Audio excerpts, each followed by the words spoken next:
Who was that name? Um, this is a documentation entry for the theory that I've been relentlessly working on. I've made a lot of good headway. This is not documentation for like an entire entry of theory. It's just a specific topics within the theory. I'm not going to really be acknowledging the comments or bringing anybody in for obvious reason. If you, well, I don't need to say that because if you're seeing this part, you're not here now. You'll be on YouTube. So, yeah, I'm gonna go ahead and get started. So, recently I have been doing the research has gone in some very productive areas, directions. One of the concepts that I have deeply implemented into my research and theory work overall has been the concept of duat. So duat, I have a video on my YouTube. I'm going to say that a lot because I don't really want to spend too much time covering things that I've already covered in other videos. Those are also documentation, but these specifically are to more so provide theory than context, if that makes sense. I'm going to cite some of the other researchers and sources that have led me to some of the theories that I have. As I'm sure you may find from looking at, other aspects of my work, other documentation videos for my research, this isn't just based on text. This specific research, you can't really do that. You can't just go off of text. You can't go off of history specifically. It's a combination of intuition that comes from the research materials that I find. Essentially just using intuition and better judgment and corroboration, sometimes experimentation, and so on and so forth. So I want to lay some groundwork, loose groundwork. This is definitely not the final, none of these videos are final documentation. I think that may end up needing to be like a single, nah, probably not. It'll probably be a series of videos, but it'll be a lot more structured. These aren't structured because they're mostly for me and to document, progress in theory. So later on, this is all going to get, synthesized and repeated. The topics that I'm going to be covering for this specific documentation, the corroboration comes from multiple civilizations, namely Sumer, so Sumerian context, Irish. Mind Unveiled is a channel that I speak about a lot. They have a lot of very good documentation on how important Ireland is to civilization in general. Just as you see usually with groups of beings and civilizations that are very important to whatever this is, whatever you want to call this simulation, it's downplayed. Many of the very important aspects of this realm, of this place, are greatly downplayed and subjugated, terrorized, tortured, and many other synonyms for atrocity. So Ireland, Tartaria, another example of the things that I just mentioned for Ireland. Kemet, so ancient Egypt, that is another very, very, as I'm sure you can imagine, very important aspect of corroboration and somewhat sustainable examples for history. Atlantis, so Atlantean myth, lore, and text. Lemuria also is included in that. So all of those have given context to the aspects of the theory. You could say most of it is corroboration. There are different names that are given to many of these deities, these ultra-terrestrial deities that I talk about. I say deity, but I really mean to say ultra-terrestrial entities, tricksters. We have been kind of bred to think of them as deities, but I'm sure if you've seen other entries, you know that I believe us, a specific aspect of us, to be the deities, the real deities. Another thing I'd like to establish is that semantics have been used to create an illusion of different situations, when in actuality, from my research, it seems to be that all of this is one connected simulation. There are resets, there are edits, there are restarts. I recently heard Howdy McCoskey talk about the difference between resets and restarts, and I would definitely agree with that. I think that there's a common narrative being kind of perpetuated that reset and restart mean the same thing. They do not, and we do have both. There are times when things are reset, essentially meaning that much of what we know and are capable of is taken away. Restarts are essentially just like a complete wipe of the board. So you see a situation where you may lose language, you may lose the capability to write, you may lose most, if not all, of technology, and definitely you lose documents relating to history. So both written and oral history are targeted in those situations. So that's fucked up. So I'm using notes. I apologize for this not being as conversation based as my other videos usually are. Even my other documentation videos are a lot more conversation based than this. Whether I'm talking to another being or not, I structure the videos as if I am talking to someone. So essentially what I'm going to be doing is reading an entry, like a bullet, from my notes, and then I'm going to speak on that and kind of expound on it more. So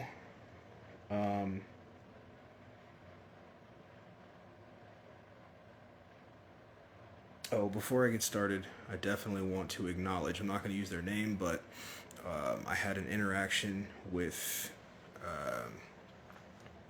someone I believe to be a family member. When I reference family or family members, some have begun to call what, I don't know that it's the same thing actually, so I'm not going to make that delineation. What I mean is, there is a very, very small number of us here. I believe that we're being kept apart intentionally. I believe we're being farmed, essentially. And we're being, some call it eaten.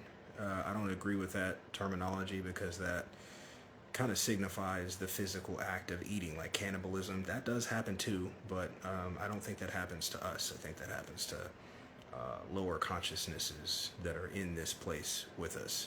So what I'm referencing is energy harvesting, loosh, very popular terminology when talking about archons, demiurgical energies and shit like that. That, I believe, I've covered enough in other documentation videos and just other videos in general. So artificial family and theory of that aspect. So for this one, I just did bullet, bullet points. I've spoken about blood type before. Blood type is something that is, to me, greatly misunderstood. I think it's undervalued in its capability to explain both what the beings here are and their connection to each other. The example that I tend to use a lot is whereas many of us have been kind of conditioned to look at pigment or direct, like, familial bond, meaning like mother, father, sister, brother, cousins, so on and so forth. I think that it is more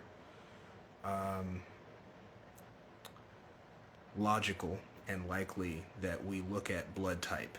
If I need to give you a kidney or a liver or bone marrow or something like that, generally you have to check the blood. You have to check the blood type. Another reason that I focus on blood type as an indicator of something kind of being anomalous is that the blood types do not all originate in the same time period. I'm not a fan of the concept of time, but just for the sake of documentation and conversation, AB, the blood type of AB, is one of the last blood types to be, it's said, discovered but created.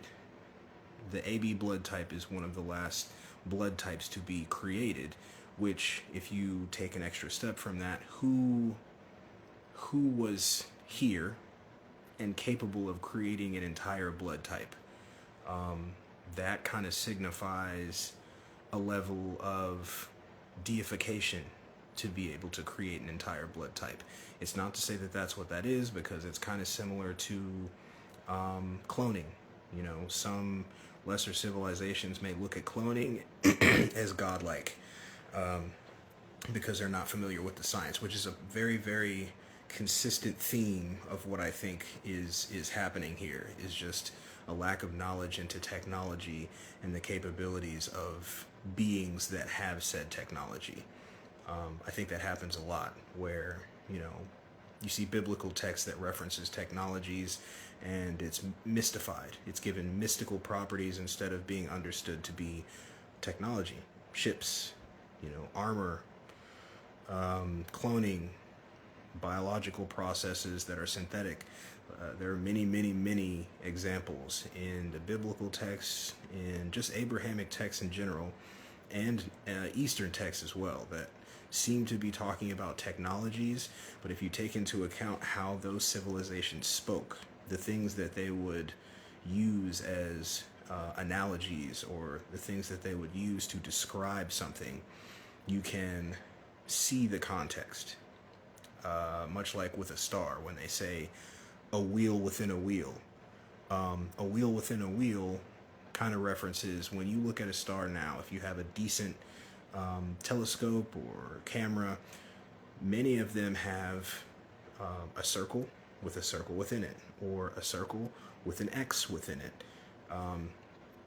This is, pretty much across the board for a lot of stars. There's also an aspect of, like, water. There's a water element to it. I've spoken about that in other videos as well, so I'm going to skip over the examples that I have of that. So a moment ago I spoke of how it seems very much like those that I speak of, that I tend to call players, just as a reference to the simulation or game type feel that many of us are starting to get when we consider this place. It seems like those of us that are players are kept apart. I know that for some that may not resonate, because you have someone close to you that may potentially be a player. It's not to say that that's an absolute. I don't think that there are absolutes within this experience. just on a grand scale, it seems very much like we're kept apart. I'm basing that on my own experience, but I'm also basing that on the experience of others that I've interviewed. I will be referencing that in a longer form in the kind of more official entries that I do for this research. I think that there's reason for us being kept apart, but I'm going to reference that in a little bit. There's very obviously memory tampering that has gone on. Many beings reference that they feel like their memory, not only is taken away, but starts to come back. More recently, you see lots of beings reference things that they can remember from past lives, things that they can remember from childhood that they didn't even realize they couldn't remember. Memories that have to do with what seems like parallel timelines, potentially. I think a lot of that is just perspective and maybe not understanding the memories in their totality, but it definitely points to memory tampering. There are many kind of recent myths and stories of different types of technologies and also drugs that are used to mess with perception and memory. Obviously, there's the reference to memory wiping in a popular movie called Men in Black, the neuralizer. When you break down the neuralizer, you can see the use of sudden light technology. Many of us have started to research into frequency and light and sound. These things are capable of doing things to the avatar of this technology that most of us don't understand yet. And so flashing lights is something that I've noticed in a lot of pop culture, like movies and TV, as well as, like light shows. If you go to a rave or something like that, there are many situations where if you were to hit a specific succession or combination of flashes or lights passing by the eyes, you can make someone have a seizure. You can make someone feel intense feelings of pleasure, of fear, anger. And so we really, as a collective, I'm not saying that there aren't scientists that understand it probably a little bit better than us, but it's definitely true that most of us, the majority, laymen's, don't have an understanding of the things that light is capable of. And so I think that is a big aspect. Another example would be if you go back in time to, say, the 80s, early 90s, there were tests that would play on the TV, especially late at night when a channel would go off the air. Channels don't really go off the air anymore because they're trying to stay afloat, but they used to go off the air, and they would play tones, and they would flash specific lights, bars of light, colors, and things of that fashion. And I think that was experimentation without context and without without the knowledge of those that were being experimented on. But that happens on a grand scale, like a lot. So as far as the memory tampering goes, it seems that a lot of that happens in early childhood. There are other researchers that reference even the concept of birth having to do something with erasing memory from the life previous. And so some researchers believe that you come into this existence with your memory and then it's taken away from you, whereas others think that as soon as you die,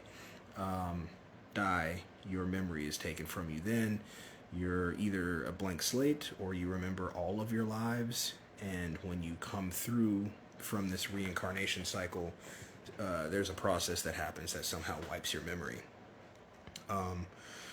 I think it's interesting. There is a Terrence Howard appearance and presentation that happens at Oxford, and he tells the story of him remembering his birth. And so he has a very clear sounding memory of him being born. And as he comes into consciousness, he says that he just remembers telling himself, don't forget, don't forget, don't forget. There are some that detail things like this that kind of seem performative or even, entirely made up. And it's not to say whether his is or isn't, but I think that that is something that is possible. I think there are some that come into, a new iteration, a new avatar, and they do retain memories. And, depending on what happens to them after that, they're capable of retaining some, if not all.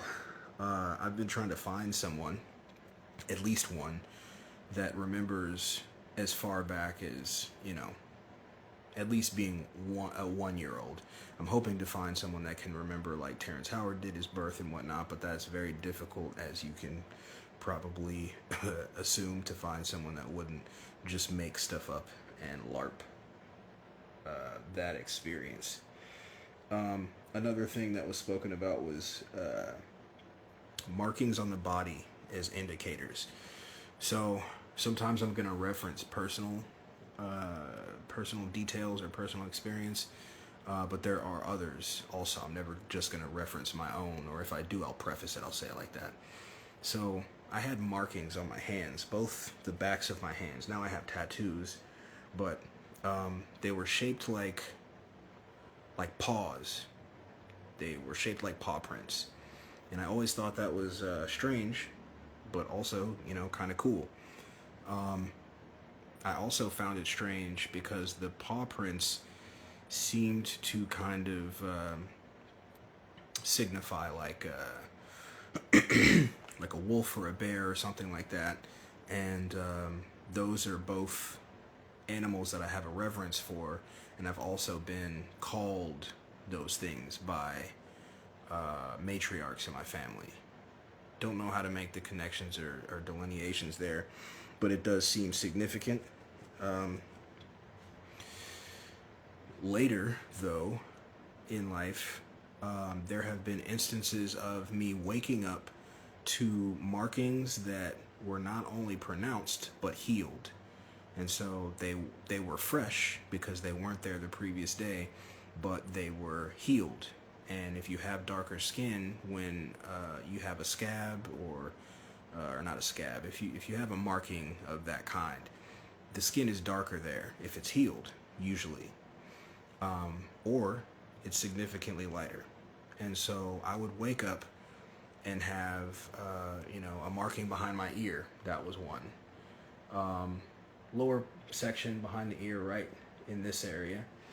And I've found multiple examples of beings not only finding markings there, but in many cases finding some sort of inorganic or possibly organic implant. I'm not going to say that I found that. Definitely didn't find any implants, but I have had markings show up, very, very abruptly overnight. Same thing with, I think it was the back of my wrist or maybe the inner wrist. I found markings from one day to the next that made a shape. I believe it was a rectangle, perfect rectangle, on the inside of my wrist. Or forearm, kind of that area, wrist or forearm area. So I've found sudden markings. Other beings have found not only markings, but when they looked into those markings, many times they found things that they considered, or the doctor considered, to be foreign objects. They call them implants. I don't know how they're, testing that or coming to that conclusion, but it is technically an implant. But they're saying like a technological implant that tracks them or has some sort of like technology that can affect their being. That shit is interesting though. There are more than a couple stories of not only them saying that it affected their being, but having pretty clear indications and evidence of some kind of tampering. You know, not to say whether I know or believe it was from those implants, but something was happening. I will give them that. I haven't checked to see if these are implants, but I don't think I intend to, unless they start to give me some kind of issue. Phantom pains can also signify areas that have been potentially messed with in short periods of time. And to add some context to the concept of going to sleep, or at night there's no mark and then in the morning there is a mark, there's also references to time dilation or time loss. So there are theories that if there are entities that are able to do such things as abduct or take people, they are potentially also able to manipulate that being's circumference of time.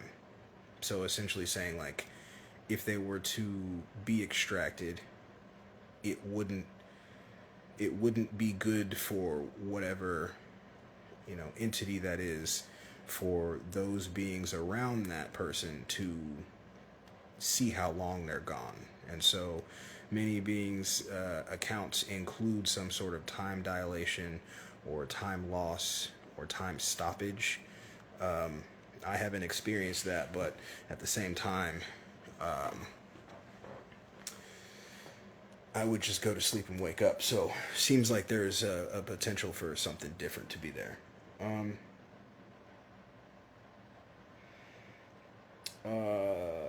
I started to find information that kind of alluded to markings also potentially being some sort of indication of species or origin, like non-terrestrial origin or other terrestrial origin, depending on what cosmology you believe in.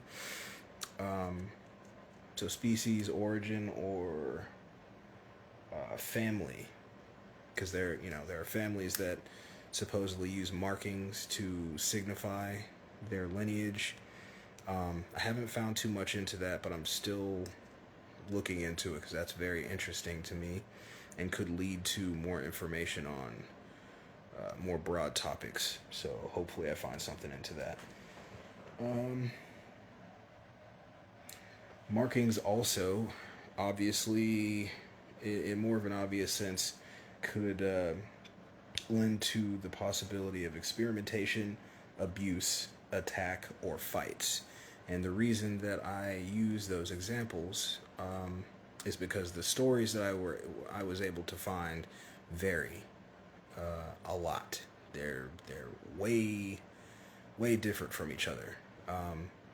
So I use those terms specifically. There are some that seem very much, I mean, it's not even seem like, they basically detail being taken, experimented on in a very clinical fashion, sometimes gently and sometimes horrifically.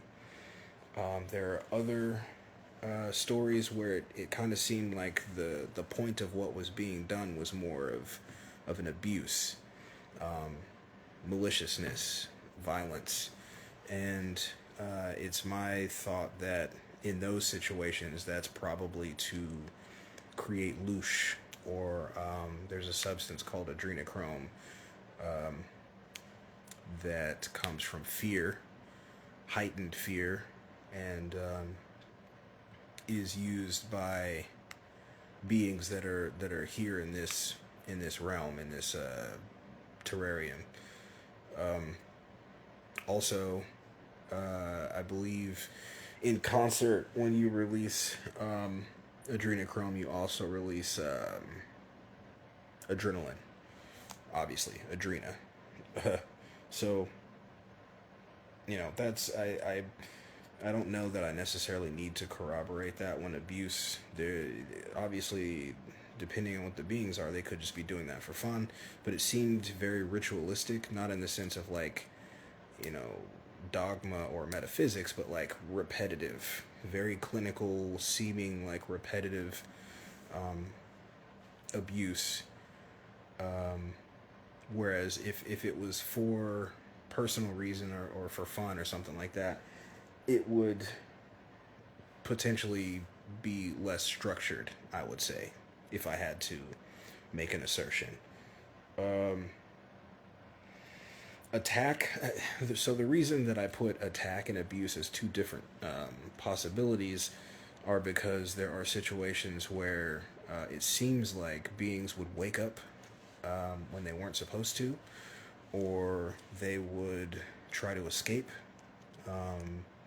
You know, different scenarios like that, and they would experience some form of injury, and then even though they had the feeling that what happened was some sort of dream or dream state, they would have markings. They would have scars, you know, lesions, scabs, you know, different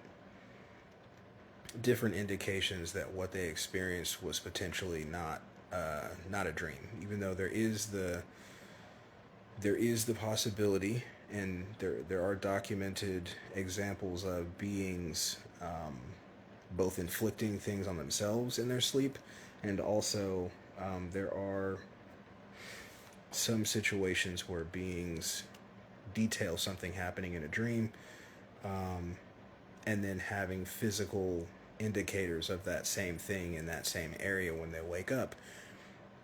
The reason I separate those two is because the latter, they seem to have had that happen so many times that they set up like a video camera. And so what they're saying is they set up a video camera, they had a similar experience where they were slashed or cut or, you know, hit something, and on video they don't do anything to themselves.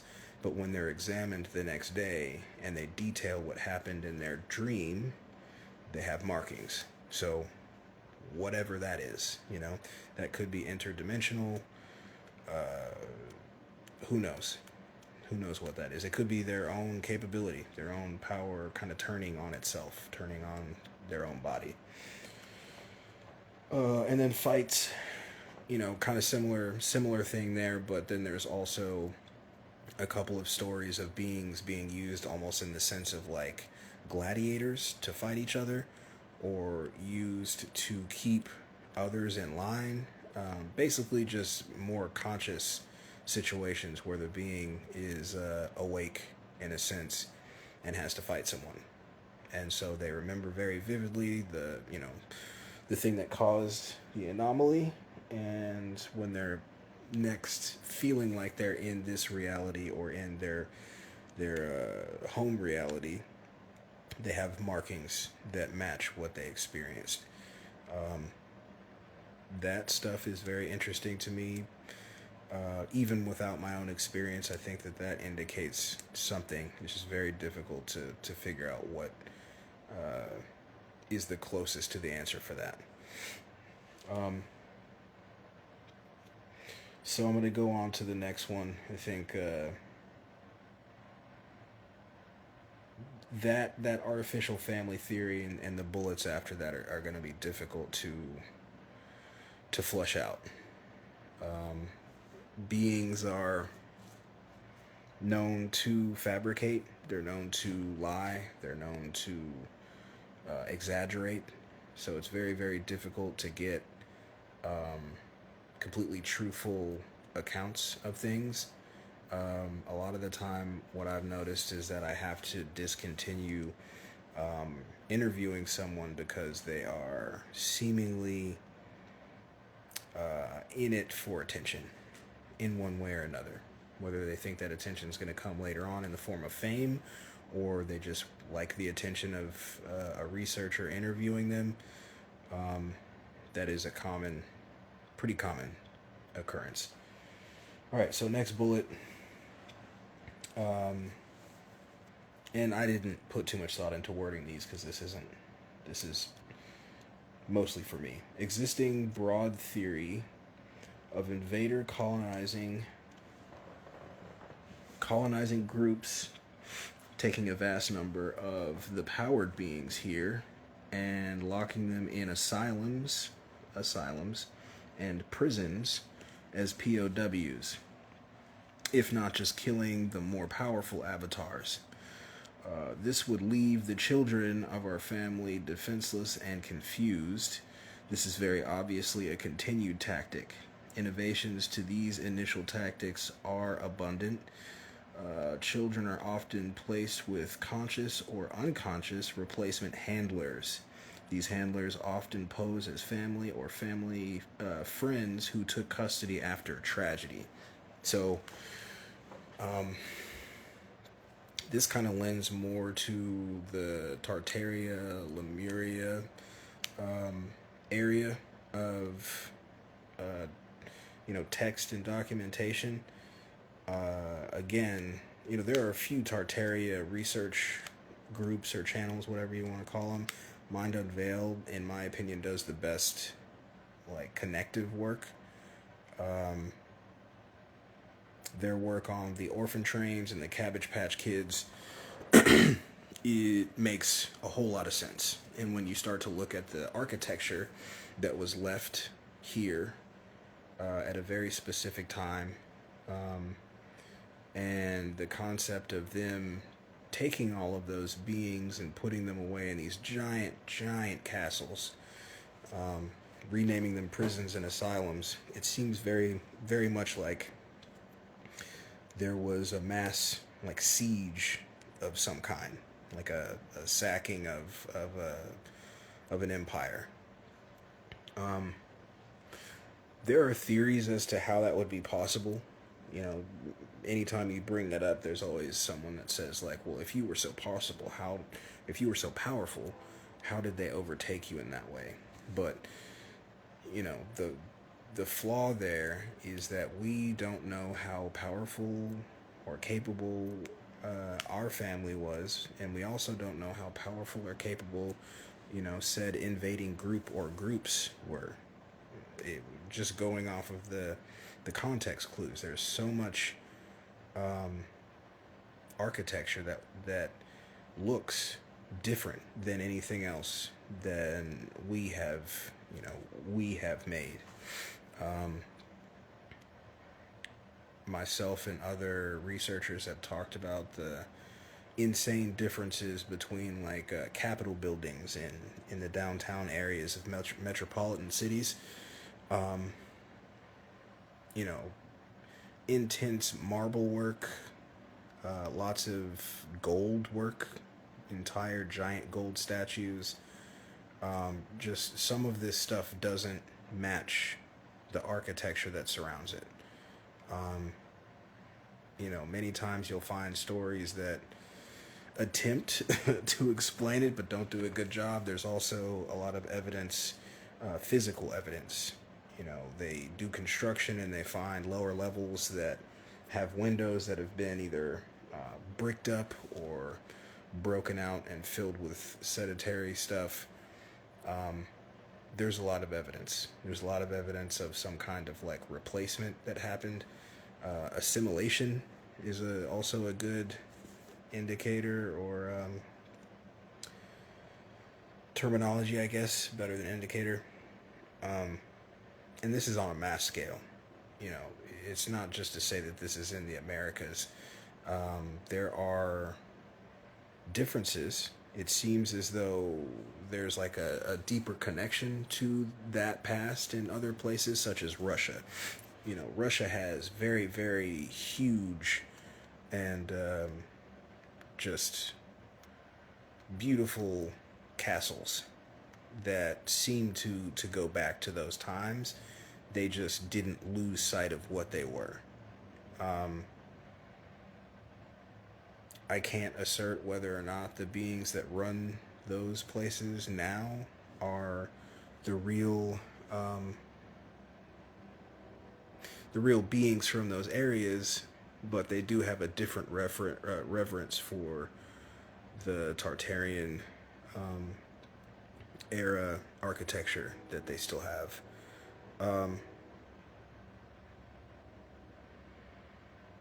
when it comes to that, I think one of the biggest examples of what I'm getting at would be like the World's Fair.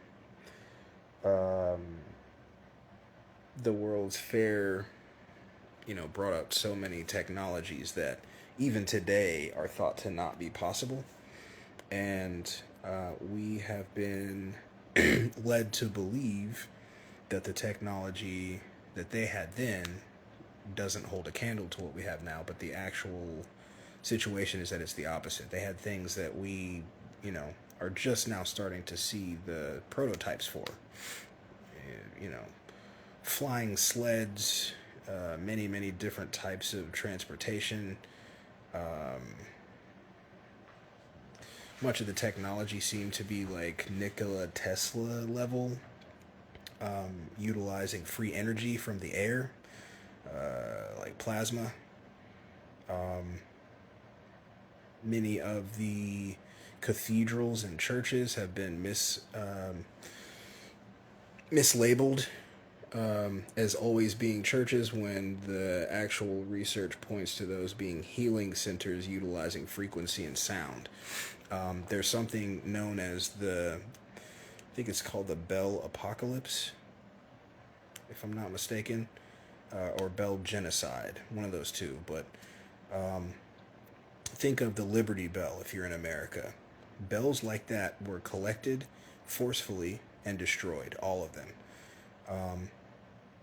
The architecture of these cathedrals and major large churches and just buildings in general seem to have been very, very altered at a certain point. And as I said, all of their bells were either replaced with a different frequency of bell or just taken and destroyed.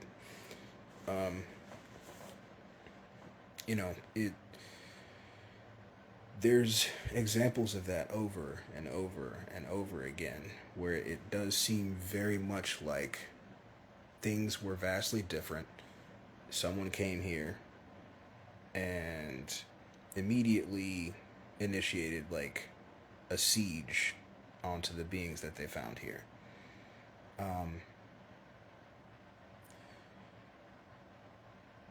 I think that it's difficult to piece or to put together that bullet point because it covers so much of like different aspects of what this place is and how it operates and why it operates in that fashion. There are very specific beings that get a specific type of treatment.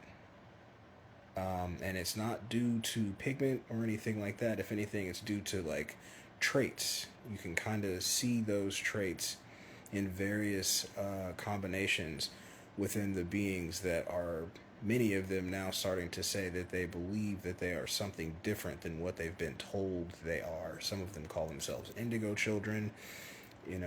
There's blue crystal baby. There's all kinds of names that have been given for these beings, but what draws them all together is the vast difference and increase in metaphysical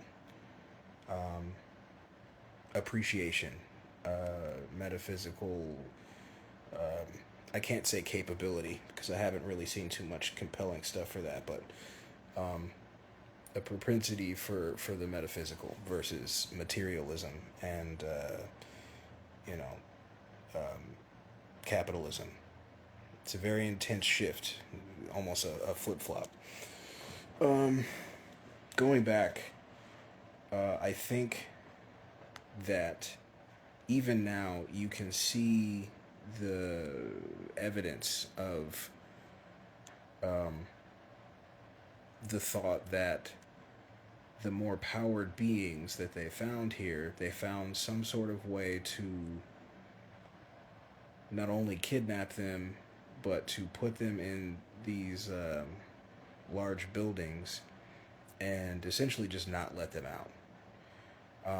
That would explain the concept of just very suddenly having all these orphans without death. It wasn't a situation where they talked about there being a whole bunch of death and then there were these orphans from the death. They just said they were just orphans out of nowhere with no explanation. And if you look at the sheer size of even just one of these facilities, you'll see how many they could have taken and just never let them see the light of day again. That would give them plenty of beings to experiment on, to understand us better, to figure out how our bodies work, so that they can use that to manipulate.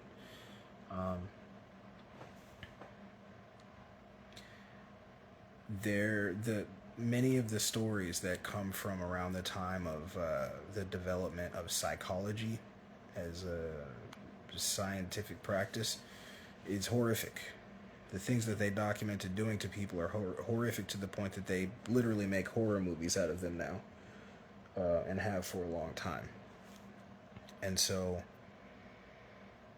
if you were to take the more powered beings and either kill them, meaning kill their avatar, or assimilate them and get them to,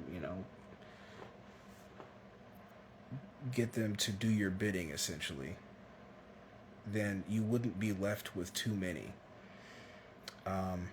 Depending on what group you're talking about, because there was also a concerted effort to implement this whole race thing.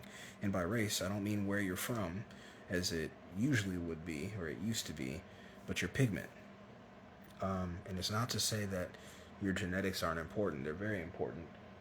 But focusing on pigment, to me, is a pitfall. It's a pitfall, and it's very likely a misdirection. I think that we think that the color of your skin means whether you are directly or indirectly related to another person or group, when I don't think that's the case. It doesn't seem like that makes the most sense. There are anomalies. You don't really need to call them anomalies. I think they used to be fairly common, but you can have two Caucasian presenting beings have a child, and their child comes out either very tan or even straight brown. They check their blood or DNA rather, and find a very high percentage match. So that's their kid, but their kid looks black, and the same thing vice versa. There's examples of this in a fairly redundant fashion, and it just kind of doesn't get ignored, but it definitely gets overlooked or shrugged off as just a thing, rather than actually trying to make sense of what that could mean as far as our ancestral genetics go.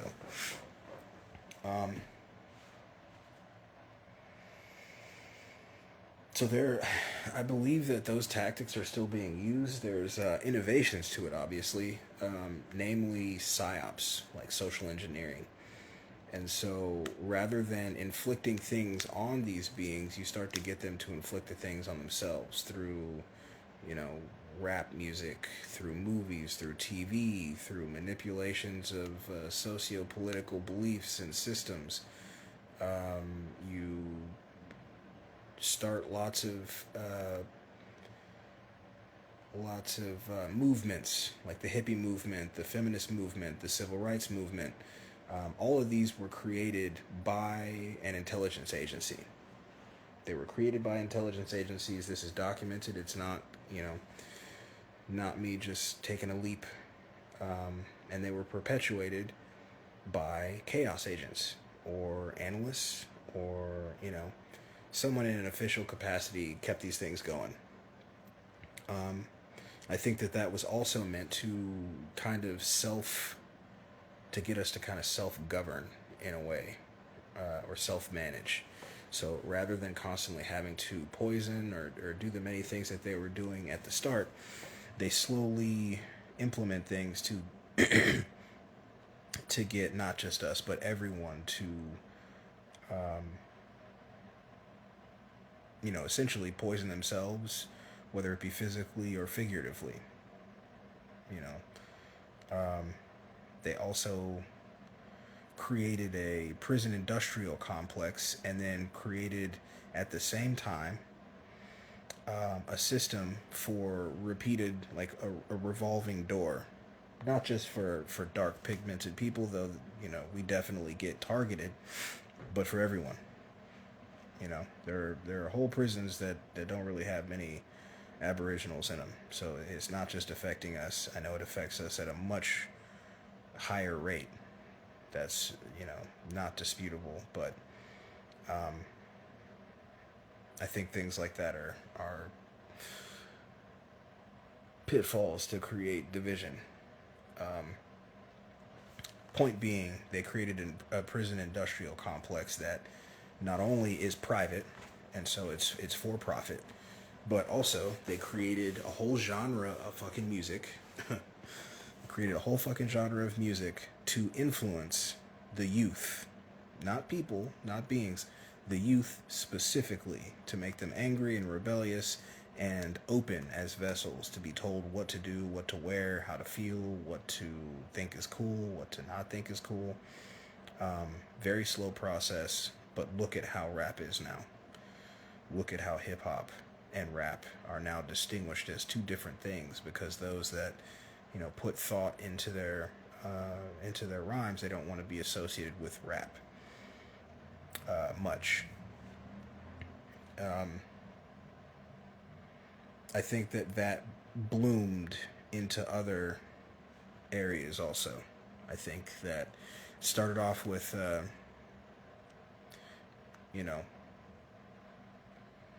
like I said, inflicting and then causing beings to inflict upon themselves, and then slowly but surely you end up in a situation where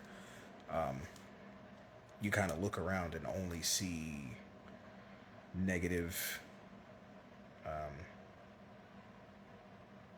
social engineering, for lack of a better word, and most don't realize that they're being affected in that way, nor are they being asked for their consent.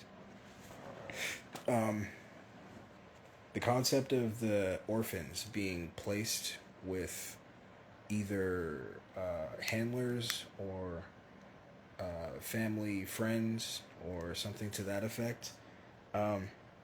Within that conversation that I had that sparked a lot of this, she said that she always had a feeling that she was with a family that maybe wasn't her family, but she looked like them, so she was never able to fully question that. And I think that's fairly common. I think there are a lot of things that we don't fully understand when it comes to how all that stuff works. If you're around someone a lot, you begin to take on some of their mannerisms. You create mannerisms together. And the body is very strange. You could say that you'll potentially see a situation where some kids look nothing like their parents, some kids look exactly like their parents, and where I do see obviously how that could be a very clear distinction of coming from those beings. I also think that it's important to remember that it's said in colloquialism that there's at least 7 doppelgangers of you walking around the world, or there's only so many genetics in the world, and that's why you see some people look like other people. I think there's something to that. I don't think that was just said for no reason. And so within that, wouldn't it be possible, if you had all these resources at your disposal, and if this is like a special case, it's not another realm of possibility to already have someone with a likely match for what you may look like to take over. Not saying that this happens at all, or that it happens often, or any of that. This is all, contextual theory that I'm kind of at least seeing corroboration of, if nothing else, through interviewing other beings that feel, that off kind of feeling that they detail.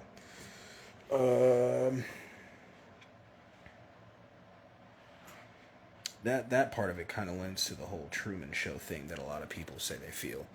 Um, they've kind of changed it to calling yourself a black sheep and you know, embracing not wanting to be around people ever and stuff like that. And though I can get that because people do kind of suck, I think that is a subversion and an attempt to, you know, make as many unhealthy as possible, whether it be mentally unhealthy or, you know, if you stay cooped up and you don't interact, you don't go out into the nature stuff, you can go out to sun and all that stuff, it can greatly affect you and your disposition. And I think that just like anything else, that's well-known information um, as far as the adversary goes.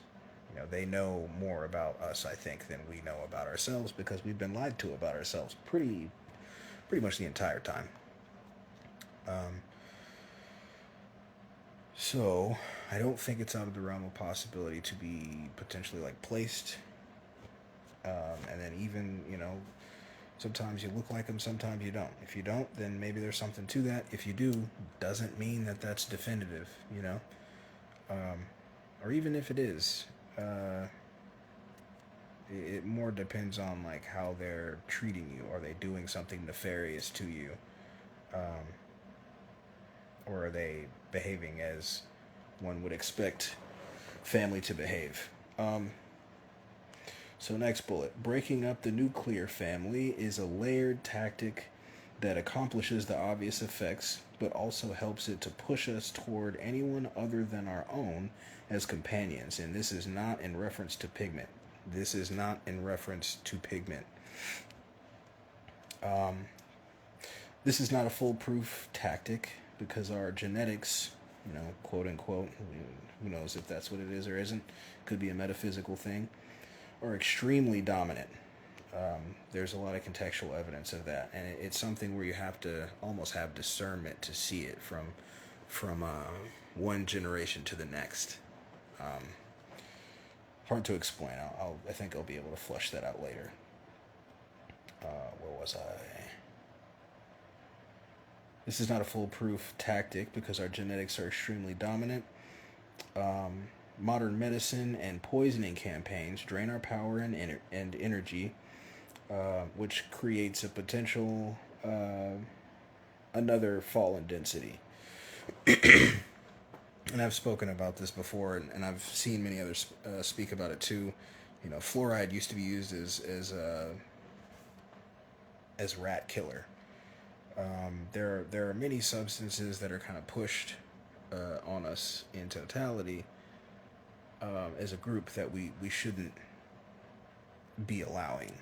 If that's not a testament to there being other beings in here with us, then I don't know what is. I firmly and genuinely believe that if, you know, if it were just us, we wouldn't go like this. I just think that we're a very small minority as far as like the inhabitants of this simulation go.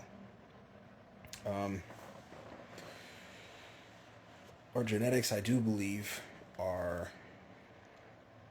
very dominant. To look at things like propensity for playing music, being a musician. There are some that are just amazing at whatever instrument or instruments they like to play. Then their kid, amazing at it. Then their kid, amazing at it.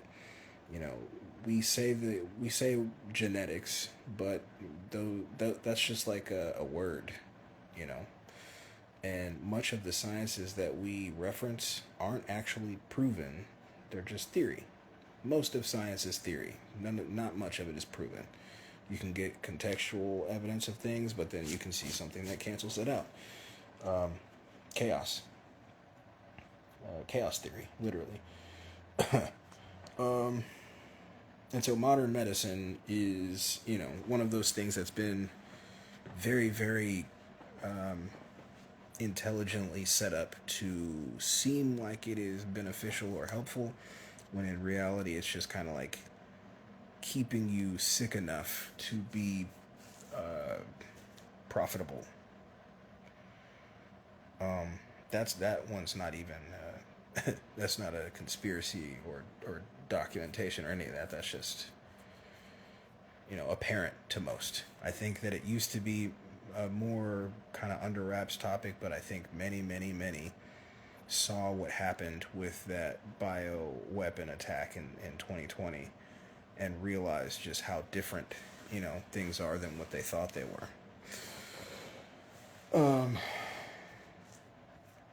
And that wasn't the beginning of that. That's not the first instance of poisoning, mass poisoning. There's the Tuskegee Airmen. There's the stuff that happened in Venezuela. There's frequency poisoning that happened in Havana, which led to the term Havana Syndrome. There's planes dumping shit in the sky every day. I can't even remember the last time I saw a naturally formed cloud without any planes for the 48 hours surrounding that time.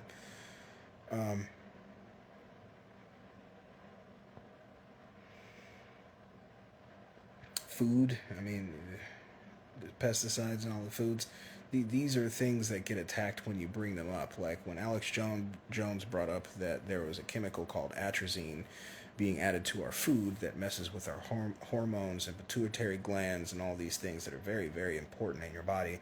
He was made into a meme. He was made fun of. Turns out, dude was right, as usual. He's usually pretty fucking right. And now we have an epidemic of body dysmorphia. Not going to go into specifics on what I mean by body dysmorphia. Pretty sure you know what I mean, right? And it's worldwide. There's a ramp up in many, many different places that just so happen to be using those same chemicals or access to those same foods. And so I made a video a long while ago. It's only been 2 months, so I guess it's not that long, or 3 months. But I talk about how we get poisoned pretty much all day, every day, and we don't die. Even just on the level of that, to me, speaks to something extra, to something metaphysical that's happening there. Whether it's because we're too important to the simulation to kick the bucket, or too strong to fuck with. Not positive there, but something makes it to where we are capable of being attacked on such a level and not really bothered by it. It sucks, obviously, to be poisoned, and it also sucks to get sick, But in the grand scheme of things, the level or amount of that is shitty.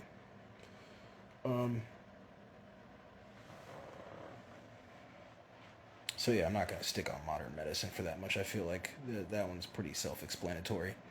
But this would, all of these things would lead not only to a drop in capability or in density or whatever word you would like to use for it.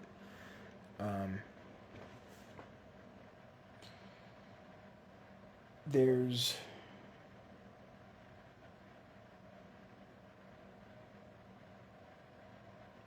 there so there are video representations of the things that I believe the body is capable of doing. I think that it's very difficult to get yourself into the mind state where you're capable of doing those things, and that's why they go be monks and shit. But I do see few and far between. Honestly, when I see videos that are supposed to be examples of us doing things in our more actualized and realized state, it's really hard for me to not be like, oh, that's fake though. I need to see that type of stuff in person. Not saying that. At anyone that trains themselves or is documenting their training or anything like that, I'm just mostly speaking to those that are like, I I am this and I can do this and this and this and this, but don't actually display any of those things. Very common thing, and very much kind of ties in with that UFO UAP shit. They're just like, they're here and they're crazy and we're all gonna die, and then you go, okay, can I see one? Can you show me one though? And not like one up in the sky. You said you have them, so show them to me, and then I'll be scared. But not really. Just show me though. Very similar. Very similar kind of concepts where it's specifically trying to get you to believe or to do a thing, with very little contextual evidence, just like grainy video that shouldn't be. Look at this camera. Look at the quality of this. Look at that. You know what I mean? Look at that. Why is everything blurry? It doesn't make any sense. So for me, a kind of rule for me is, if it's blurry and the person wasn't running, or whoever wasn't running, or in the middle of doing something at that very moment, I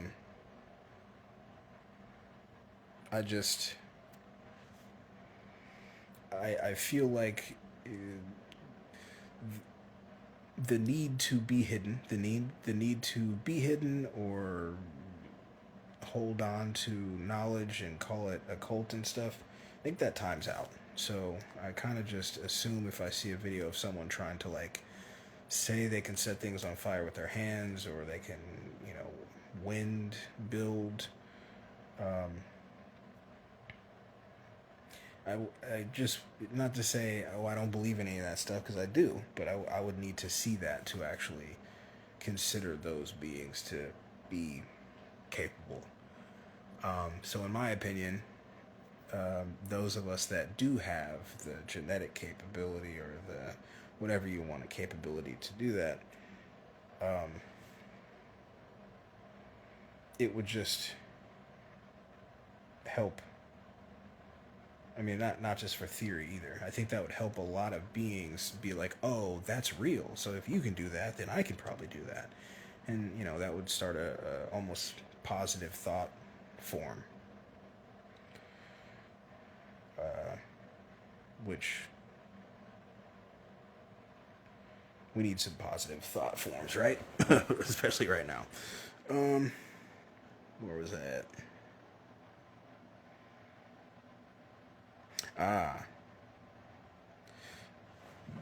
So another bullet point. The reason for scattering, meaning scattering us, and purposefully kind of keeping us away from each other, or keeping us from interacting with each other even, seems to potentially be because the closer we get to each other, there seems to be a kind of automatic memory and bodily reaction / response that replenishes / releases power and natural instincts. So I mean, that's pretty self-explanatory. Think about like when beings do group rituals. When beings get together and do group rituals, or they do, rites, marches, or they, have parties. That's an example too. If they have like a big party or a big music show, the energy in those settings gets to be intense. And though we've been told that that's just like pleasure and adrenaline, I believe that there's a reason why beings have like, mass rituals with a bunch of people, because you're bringing out your ki, you're bringing out your chi, and using that power for something that you're pointing it at, or whatever. Collective energy, collective power, I think, is a very, very well-known thing. I don't think that's even a little bit of a stretch. And so the fact that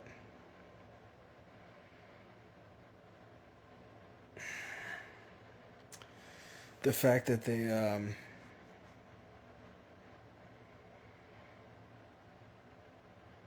tend to me, it's actively keep us apart. But there, like I said, there are some that maybe potentially find, others that they revere to be us, that's good. I'm sure that's very beneficial, but for most, it's just kind of day to day trying to figure it out.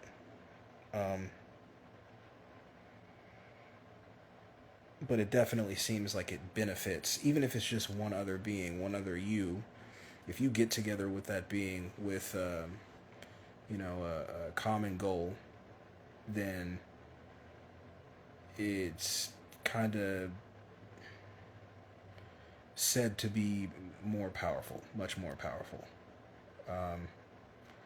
And there's something to that. That's not just an explanation. I think many just take that as an explanation, but there's something to that that's very worth pondering, thinking about.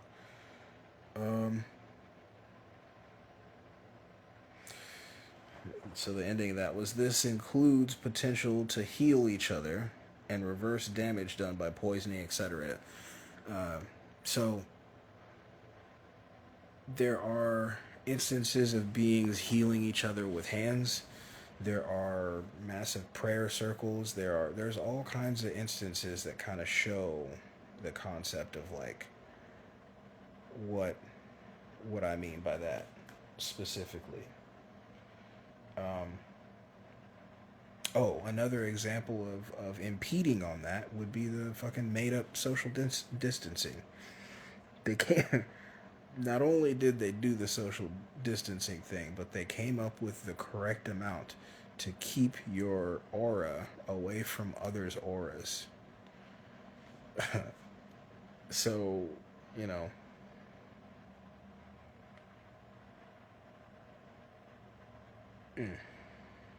I don't know, taking that into account. I think that's something that's going to prove to be like ostracized a lot. I think if you're in certain circles and you see something like that, like a video or an advertisement or something, you're like, oh, that's cool, that's nice. But the majority see that and they're like, oh, what a crazy person, What an absolute crazy person. And so, just to add something to that before I go on to the next bullet point, I think that there is potentially too much like narcissism that is also working at the same time as this to like, I don't know, keep us far enough apart to where we don't even feel each other. Because I really do believe that I'm not an anomaly in when I say I can feel my family out there. I don't think that's just something that comes from me. As a matter of fact, one of us has kind of like I don't want to say reciprocate. I don't know. They let me know that they had a very similar urge or feeling. I'll say feeling because it wasn't just an urge, but it's almost like a sensation of not being whole and like longing.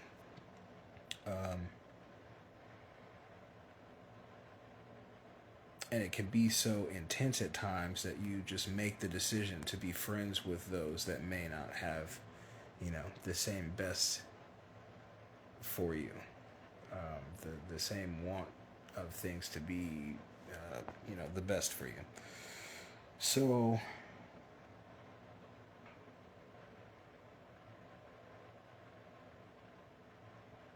a lot of the time, in cultures that we can look back on, they do metaphysical work in groups. And I don't think that's just because they had to do that. I think it's because it made it easier to accomplish or more likely to be successful. The concept of two heads being better than one. It seems as though it would make it easier to accomplish a spell or a ritual or whatever it is they're trying to do, especially in the guise of like plant magic or something like that. Meaning like mushrooms and shit. Shared hypnagogic states even. Because you can't just explain that away by being like, oh, they're on mushrooms. It's like, okay, well, if I can see that 7-horned, 3-eyed being right there, and they can see it too, what is that? Shared, not psychotropics, but hallucinogen type experiences are still strange, and I think point to what I'm trying to point to.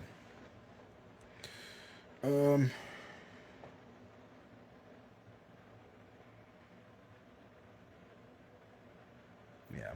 Next bullet point. It is scientifically widely known and accepted that our DNA has been altered to be limited. Much like the governor on a car. So like rather than being able to reach 130, 140, 150, many cars have always had like a governance aspect to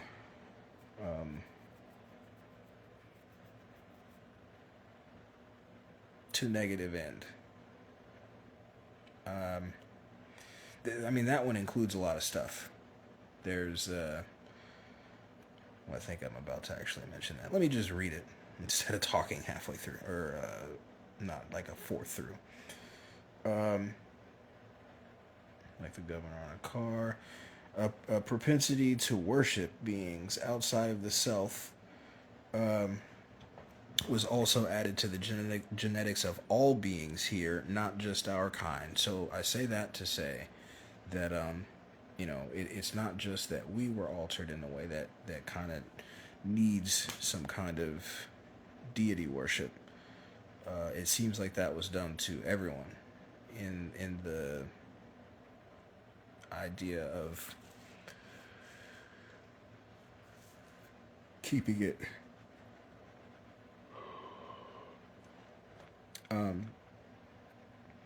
keeping this going.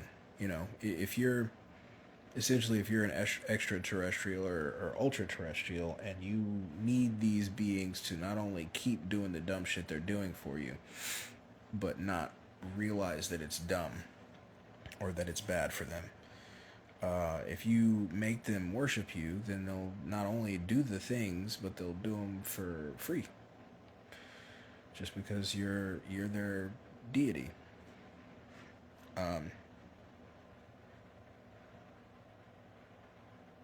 Some refer to the gene editing as basically having a cap put on.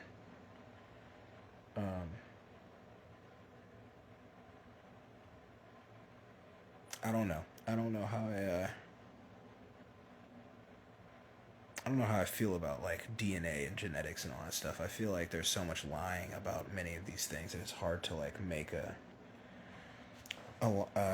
line in the sand and pick a side, because you don't trust over here, then you trust over here. It just kind of seems like to not make sense. Another manipulation came in the form of what is known as NPD, narcissistic personality disorder. This is very prevalent. This results from an oxidative stress, a molecular imbalance between the antioxidants and free radicals, or what is that? Reactive oxygen molecules. My writing is atrocious. In the body. So let me read that again. This results from oxidative stress, which is a molecular imbalance between antioxidants and free radicals, or reactive oxygen molecules in the body. Very prevalent thing.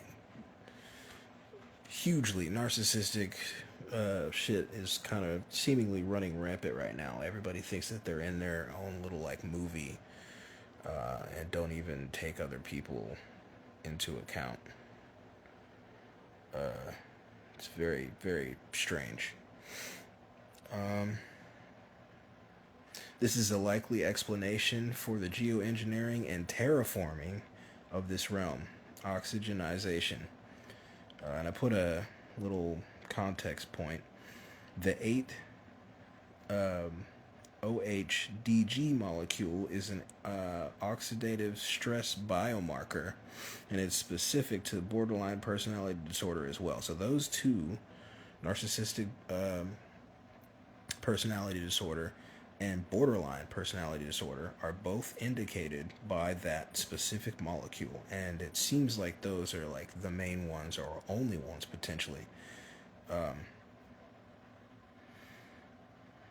And so, I think it's not out of the realm of personality or personality, out of the realm of possibility that like our we're seeing something where you could say it's hard to say that that's the thing when it comes to the worship stuff. If you grow up in specific areas, like it's just what it is there. It's just what things are there. Worship and whatnot. Going to church 37 times a week. So, I mean, I was more thinking of focusing on NPD, but both of those are pretty bad.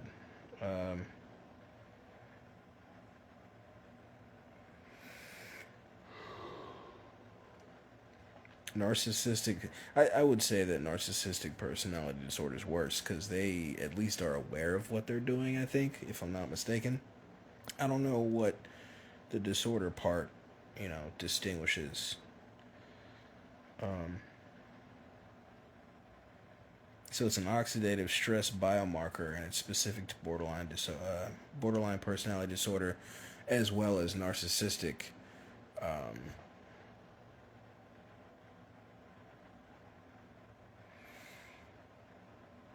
I think many of us, for one reason or another, are kind of breaking free of that. Which does that mean that it's a figurative thing to say that our genetics were messed with, or is this like a literal thing? Because I kind of see things pointing at both, like usual.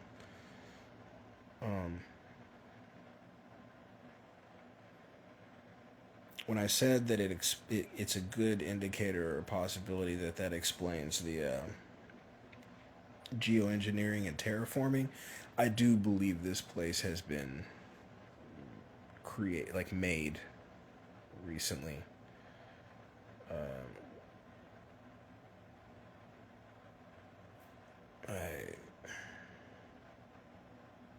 It seems very much to me like and it's not okay, so I'll give credit where credit's due. The first person I heard say something about the fact that we were potentially not breathing what's optimal to us was Rashad Jamal. Rashad Jamal brought up that we actually come from breathing hydrogen, and that if we were to be in the correct environment and not being manipulated, then we would be not only breathing hydrogen, but we would be in much different stress, generally speaking.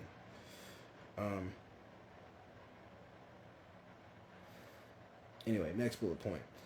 This has been occurring at least since the late 1800s, but likely before. History has been heavily manipulated, so this is not easily calculated. It seems to repeat a cyclical pattern of events that is innovated but not deviated from. What I mean by that is it seems like this kind of happens over and over again, and there are little things that change about it, but not really. And that could potentially even apply to the shorts.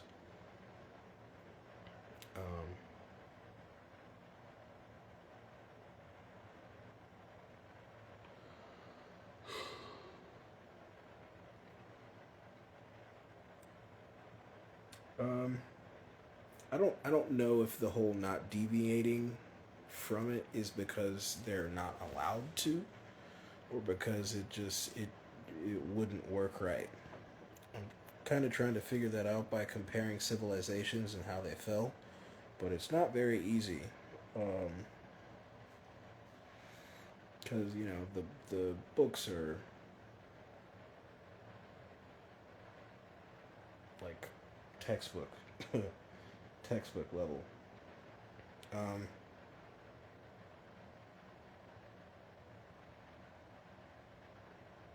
and I mean, by that I mean academic academically controlled, and so you find a lot of information in those textbooks that is not even close to the truth. I heard something earlier when I was doing research where this dude just kind of went off on this tangent and was essentially saying everyone came from Nordics. And I put it in my community section. It was actually a really good video, but he said some shit at one point where I'm like, what are you talking about, dude? That's not real. Um,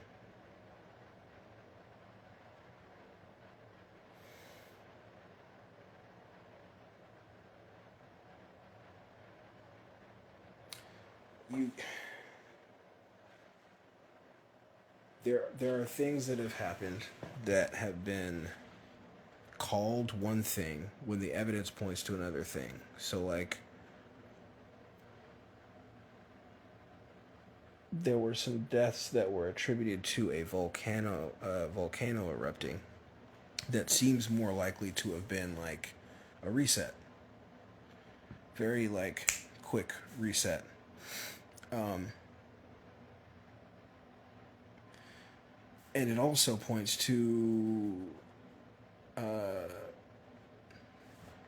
nuclear nuclear weaponry. Like some of the stuff that was left over sure does seem like nuclear weaponry. To completely decimate within seconds like that, for it to still be irradiated heavily, like super heavily irradiated, there's something kind of more to that.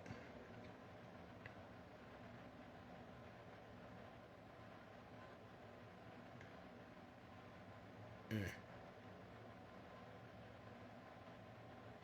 I'm trying to think of potential situations where it was deviated from. But I mean, I really can't. For one, history has been so heavily manipulated, but then there are whole parts of it that didn't even happen. There are tyrants. I've talked about it, but there are tyrants that added, whole sections of time that never existed or didn't happen, and then some take it away, some use it as, ways to. Anyway, it's cyclical. I'm pretty sure it's cyclical. It gets innovated. I'm not sure if it's ever been like completely switched up in a way that actually matters. Anyway, if there's a sinkhole and it's square, then it turns into a circle. And it's still a sinkhole. Some of us are being attacked heavily with sporadic and short-lived reprieve, physically, mentally, and emotionally. This seems to point to a dynamic where we either live abundantly and don't see the need to remember or wake up, or we're under constant waves of attack, torture, and manipulation.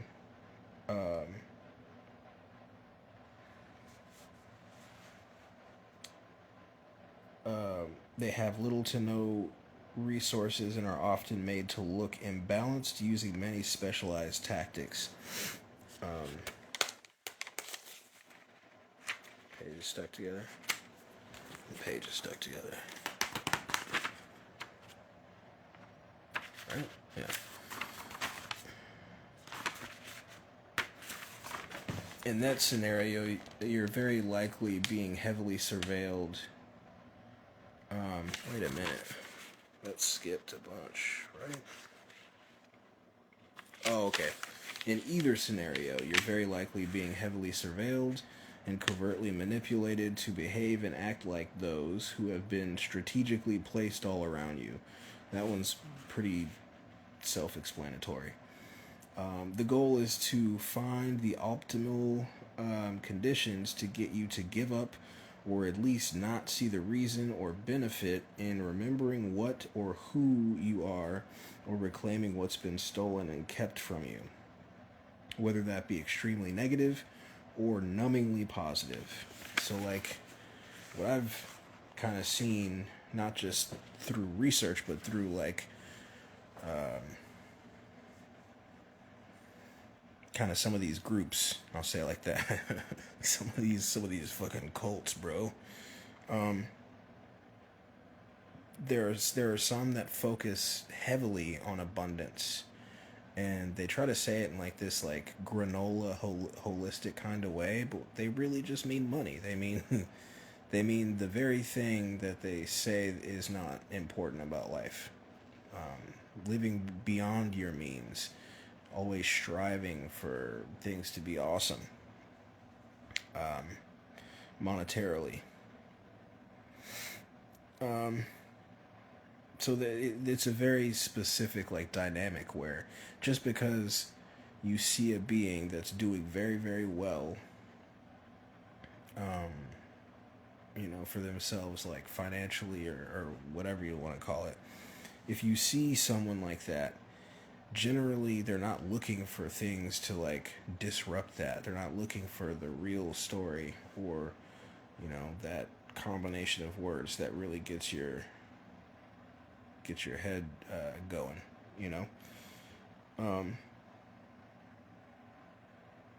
That living abundantly thing has always kind of bothered me because it's a over contradiction.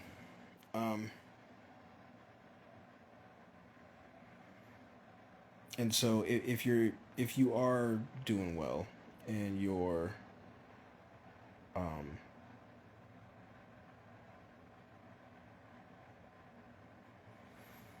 if you're doing well enough to not need much.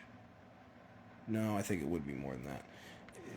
Essentially what I'm saying is there are plenty of us that are doing well. It's not, I don't think that all of us are doing bad. There are plenty of us that are doing well, but they're in the same kind of boat where it's like they're not going to figure this out anytime soon because they're not looking for other stuff. They're like, this is fun, this is good, I'm gonna not question it, which is understandable, but at the same time, not good timing to be abundant in that way. And so with that, if their life is going so well in the moment right now, then there's a very little chance that they're just gonna snap out of that and be like, man, this sucks. I need to figure out something else. And so they become complacent, They become complacent and almost reach a level where they're being treated very much like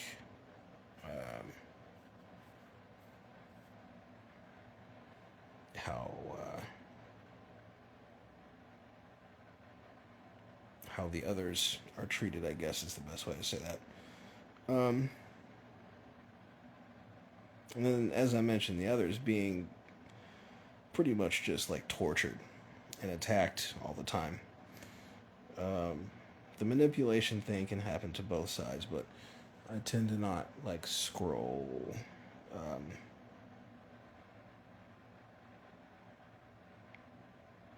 I tend to not scroll past the concept of like manipulation.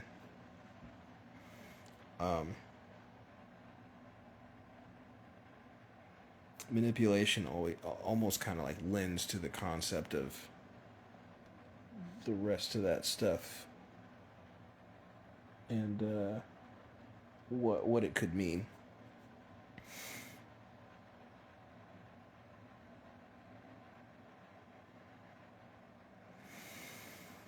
I'm trying to think of. So the next thing I put was little to no resources and are often made to look imbalanced using many specialized topics. To my knowledge, or my research has only shown that happen with not well-off beings. I guess I could be wrong though. There probably are some beings that like just got kicked directly into an insane, not insane asylum, but like, the the and my eyes are dry. The abundant people wouldn't really have an issue, right? They would just use. That's gonna sound antagonistic.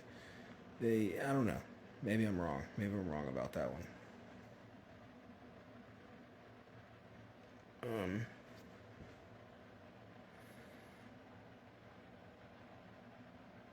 I don't think I have more than that. I wanted to put this stuff down so that I can hear it back and maybe add to it soon. I definitely wasn't ignoring anyone intentionally. I know that some of the stuff I said probably was like either interesting or infuriating, and you wanted to jump in and show me what for, but this was for documentation. There probably will be a post game, which is just like afterthoughts, or a defrag. I don't know. We'll see. We'll see which one that ends up being. Post games just kind of end up being this, but with just me adding context or something. Defrags are mainly emotion. They're mainly just like emotion and rants and shit.